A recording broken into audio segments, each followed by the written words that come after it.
I won't be able to even post these type of videos on these platforms. It's already unsafe doing that on here. But this is where we can reach everybody.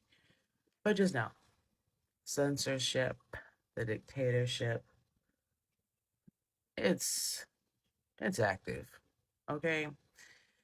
Okay, so at the Golden Globes, Mark Ruffalo didn't even get a chance to give a political speech on stage because he didn't win. But what he did do was give a very blunt, emotional red carpet interview that everyone's been talking about. He showed up wearing a Be Good pin and in memory of Renee Nicole Good, the woman from Minnesota that was fatally shot by an ICE agent on January 7th. Yeah, he said he was there for people who feel terrorized and scared. He called Donald Trump. Actually, you know what? Scratch that. He who must not be named. Moving forward, I gotta say that. He who must not be named. He called he who must not be named the worst human being in the world, a convicted felon, and questioned why the most powerful country on earth would rely on his morality. He also said that if this is who we're going to be trusting, then we're all in trouble. Okay, so then Mark Ruffalo started talking about feeling sick and that it's really hard to pretend while he's at this glitzy award show, while crazy stuff is essentially going on in the world and in our country. And he said that this is not America. Now, after that, rumors have been spreading around circulating that Disney and Marvel have allegedly fired him. And as of right now, that has not been confirmed by major entertainment outlets, unless something has been reported differently. So I'm going to say allegedly and keep it moving. But the thing is here, the bigger story is not whether Disney fired the Hulk. Because Disney on thin ice. And don't make me call Olaf, okay? Because let's be real, they were already begging us to make sure we stay subscribed after the whole Jamie and Kimmel debacle. And now we're supposed to believe they quietly drop one of the most universally liked actors in Hollywood. Who the hell dislikes the Hulk? Who the hell dislikes Mark Ruffalo? Really? And this is even bigger than him at this point now. This is about corporations and morality. Oh, Disney and corporations like Disney make it very clear where they stand. They're aligned with agendas that are against humanity, not because they wake up evil, but because corporations are not moral beings. They are literally profit driven systems. And research has been clear about this for decades. You know what corporations respond to? They respond to incentives, they respond to risk, they respond to regulation, and they respond to public pressure. They don't respond to moral justice. They sell us comfort to keep us quiet. And it's literally like a comfort trap, you know?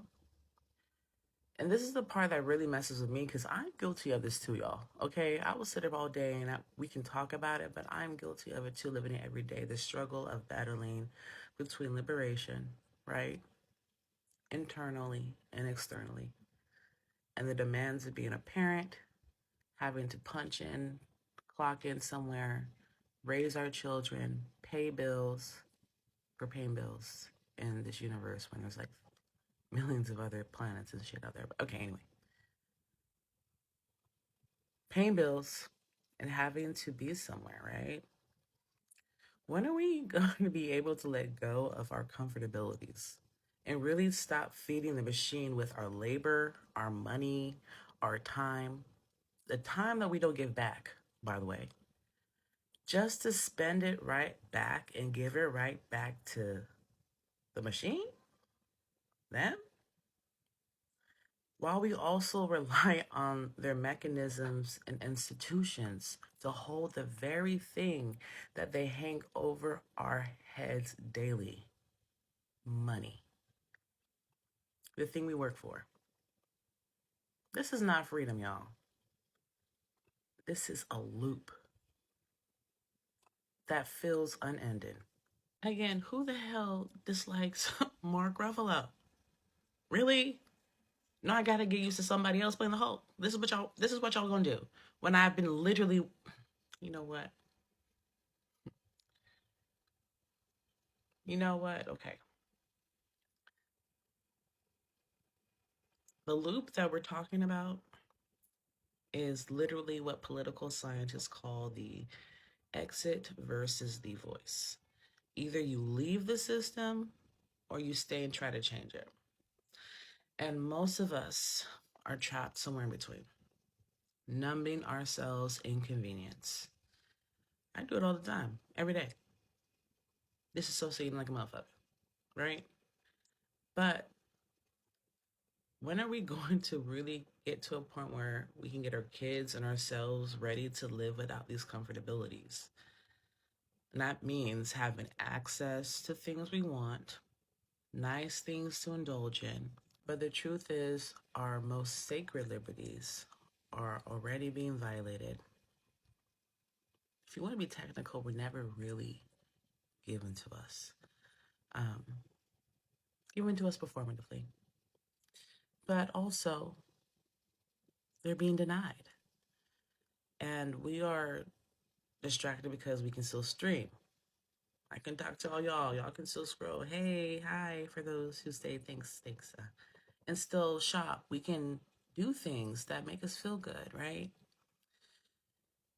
That's what they call political consumerism, where consumption replaces this collective action that we need to be collectively doing together. And it feels like participation stills, right? It still feels like we're a part of something right together, but it's not building no power. We're not building no power together. We're just literally wasting our time away.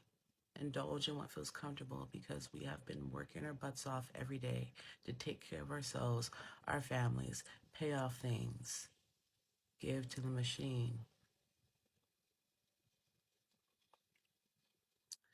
So, what does fighting back actually look like for us? How do we literally shift our collective priority? How do we disengage? Like, what do we need to do? What is the final say? Like, no, we will not. And we actually do that shit. Like, what is it that is going to be required from us? For those that are still with me, I appreciate you. I appreciate you for staying here. Damn it. Thank you. But yeah, like, how are we going to pivot together? What does fighting back even look like really now?